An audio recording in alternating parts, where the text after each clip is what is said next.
શું મિત્રો તમે એવા જાનવર વિશે જાણો છો જે એક નહીં પરંતુ બે બે પત્નીઓ રાખે છે, જેના નામમાં ગાય હોવા છતાં પણ આ ગાય નથી હોતા? આ સેક્સ કેવી રીતે કરે છે? શું આ એકાંતમાં શિશુને જન્મ આપે છે? કેમ આનું શિશુ બીજી માદા નીલગાયનું પણ દૂધ પીવે છે? આનું અસ્તિત્વ કેટલું જૂનું છે? અને જો આની સામે કોઈ મનુષ્ય આવી જાય તો શું કરશે? મિત્રો, આ વિડીયોમાં હું તમને નીલગાય અથવા રોજથી જોડાયેલી બધી જ જાણકારી આપીશ. મિત્રો, ગુજરાતમાં આ જાનવરને રોજ અને લીલના નામે પણ લોકો ઓળખે છે. ભલે આ દેખાવે ઘોડા જેવા હોય અને આના નામની આગળ ગાય રાખેલી હોય, પરંતુ તમને જણાવી દઉં કે ના તો આ ગાય હોય છે અને ના તો ઘોડા. આ બંને જીવોથી આ જાનવર ખૂબ અલગ હોય છે. જ્યારે ઘોડો દોડતો હોય ત્યારે તે જોવાની અલગ જ મજા આવે છે, પરંતુ જ્યારે નીલગાય દોડે છે ત્યારે તે ખૂબ અજીબ લાગે છે. આનું કારણ એ છે કે આના શરીરની આકૃતિ ખૂબ વિચિત્ર હોય છે. જો તમે આને જોવા માંગતા હોય તો આ ગુજરાતના ઘણા પ્રદેશમાં આરામથી જોવા મળી જશે. ગુજરાતની સાથે હરિયાણા, પંજાબ, ઉત્તર પ્રદેશ, છત્તીસગઢ વગેરે જેવા રાજ્યોમાં પણ આ આરામથી જોવા મળે છે. આ જાનવર વધુ પડતા ખેતરમાં જોવા મળે છે અથવા જ્યાં નાના વૃક્ષ હોય ત્યાં રહે છે. એવું એટલા માટે કે જો વૃક્ષ નીચે હોય તો તે આના ફળ અને પત્તા ખાઈ શકશે, સાથે ખુદને શિકારીઓથી બચાવી પણ શકશે. નીલગાય ક્યારેય ઘાટા જંગલોને પોતાનું ઘર નથી બનાવતા, કારણ કે જંગલોમાં ખૂબ ખતરનાક શિકારી જીવ રહેતા હોય છે, જે તરત જ આનો શિકાર કરી લે છે. પરંતુ શું મિત્રો તમે જાણો છો કે નર અને માદા નીલગાયમાં શું અંતર હોય છે? તો આવો જણાવું. મિત્રો, જ્યારે તમે આને જોશો ત્યારે તમને આ નર અને માદાની વચ્ચે અંતર જ નહીં દેખાય. આમાં જે નર હોય છે તેની ગરદનની નીચે સફેદ વાળ હોય છે, સાથે પગના ગોઠણની પાસે સફેદ પટ્ટી હોય છે. આ બંને વસ્તુઓ માદાના શરીરમાં જોવા નથી મળતી. સાથે જે માદા હોય છે તેનો રંગ ભૂરો હોય છે, જોકે નરના શરીરમાં આછો લીલો રંગ હોય છે. જો આના વજનની વાત કરીએ તો નર નીલગાયનો વજન 150 કિલો સુધી હોઈ શકે છે. આમાં શિંગડા પણ ફક્ત નર પાસે જ હોય છે. આના શિંગડા નાના હોય છે પરંતુ ખૂબ અણીદાર હોય છે, જેનો ઉપયોગ આ લડાઈના સમયે કરે છે.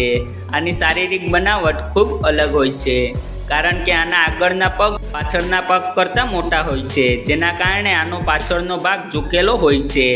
એટલા માટે જ્યારે આ દોડે છે ત્યારે ખૂબ અટપટા લાગે છે. આ તેના પગના કારણે ઝડપી દોડી પણ નથી શકતા. આ શુદ્ધ શાકાહારી જીવ હોય છે, જેને મોકો મળે તો ખેડૂતના પાકને પણ છોડતા નથી અને પોતાનું પેટ ભરી લે છે. આમ તો આ તેના સમૂહની સાથે જ જોવા મળે છે. જ્યારે આનું સમૂહ કોઈ ખેતર ઉપર હુમલો કરે છે ત્યારે તે ખેતરને પૂરી રીતે બરબાદ કરી દે છે. આને મીઠા બોર અને અમુક ફૂલ ખૂબ પ્રિય હોય છે. નીલગાય એ જીવોમાંના છે જેને વધુ સમય સુધી પાણી ના મળે તો પણ ચાલી જાય. આ ખાસિયત ઊંટ અને ઘોડામાં પણ જોવા મળે છે. આની અંદર ઘણી ખૂબીઓની સાથે કમીઓ પણ છે. જો આની ખૂબીઓની વાત કરીએ તો આની જોવાની અને સૂંઘવાની ક્ષમતા ખૂબ હોય છે, પરંતુ આની સાંભળવાની ક્ષમતા ખૂબ ઓછી હોય છે, જેથી તે ઓછો અવાજ સાંભળી શકતા નથી. જો કોઈ શિકારી ગુપ્ત રીતે આની નજીક પહોંચી જાય તો આ તેની આહટ પણ નથી સાંભળી શકતા. આના કાનની શક્તિ કુદરતે આના નાકને આપી છે, જેથી આ શિકારીઓને પોતાના નાક વડે સૂંઘી લે છે. ઘણા લોકો તો એવું પણ માને છે કે આ બંદૂકની નળીને પણ સૂંઘી શકે છે, કારણ કે અમુક પ્રદેશમાં આનો શિકાર બંદૂક વડે પણ થાય છે. એવામાં આ બંદૂકની નળીને સૂંઘી તરત જ ભાગી જાય છે. આમ તો ઘણા ઘરોમાં મહિલાઓનો જ અવાજ વધુ હોય છે, પરંતુ આમાં ઉલટું જોવા મળે છે, કારણ કે માદા ખૂબ શાંત હોય છે અને નર ખૂબ ગુસ્સેલ સ્વભાવના હોય છે. આ ફક્ત ત્યારે જ લડાઈ કરે છે જ્યારે વાત એના પ્રેમ જીવન ઉપર આવી જાય. ઘણીવાર એવું જોવા મળે છે કે નર માદા માટે લડે છે. આની લડાઈની પદ્ધતિ પણ ઘણી અજીબ છે. જ્યારે બે નર એકબીજા સાથે લડાઈ કરવાના હોય ત્યારે તે એકબીજા સાથે શક્કર લગાવે છે. એના પછી એ એકબીજા ઉપર શિંગડા વડે હુમલો કરે છે. આ લડાઈમાં સૌથી વધુ ઉપયોગ તે તેની ગરદનનો પડે છે. લડાઈ કરતાં કરતાં આ એકબીજાને પાછળ ધકેલવાનો પ્રયત્ન કરે છે. પછી જે કમજોર હોય તે નર હારીને ભાગી જાય છે, જેના પછી એક નર બે માદા સાથે સેક્સ કરે છે.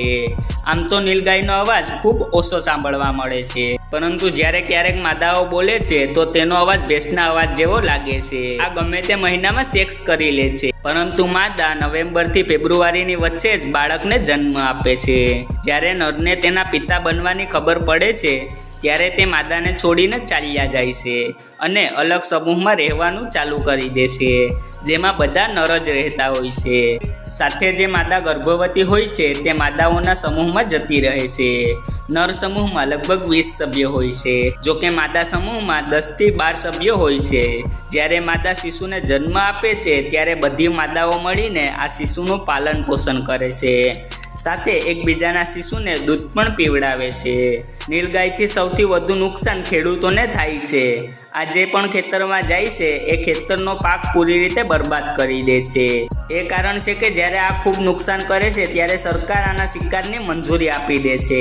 સાથે જ્યારે આ કોઈ મનુષ્યને જોઈશે ત્યારે તેની ઉપર હુમલો કરી દે છે. એટલા માટે આનાથી દૂર રહેવામાં જ સમજદારી છે. તો મિત્રો, આશા રાખું છું કે તમને આ વિડીયો પસંદ આવી હશે. કૃપા કરીને લાઈક કરજો. સાથે આવા જ રોચક અને જ્ઞાનથી ભરપૂર વિડીયો જોવા માટે મારી ચેનલને સબસ્ક્રાઈબ કરજો. ધન્યવાદ.